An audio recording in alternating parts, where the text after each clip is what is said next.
ქართველების წარსულის რეალურად როგორია. ინდოევროპული ენები ნიშნავს, აი ევროპიდან დაწყებული ირანის ჩათვლით სომხეთი, ინდოეთამდე. არის ერთი ძირის ენები. ეგ საიდან ახლა ბევრმა შეიძლება არ იცოდეს, რანაირად ამ ხელა ტერიტორიაზე ერთი ძირის ენა. ქართველური ენები ერთ პატარა ტერიტორიაზე არის გავრცელებული მაგალითად, ხო?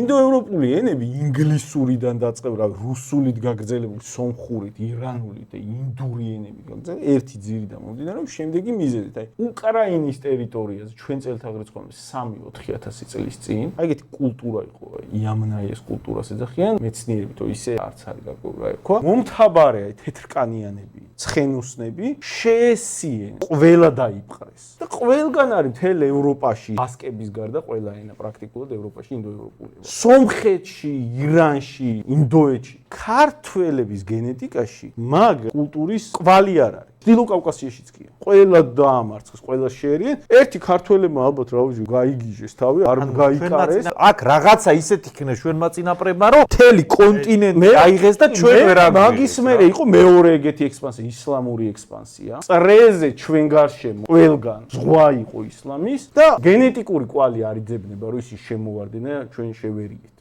21 საუკუნეში თვითონ რო ადექი და შენი ხელით თმობდა ამად იქცევი? შენით იკლავ თავს ამად იქცევი?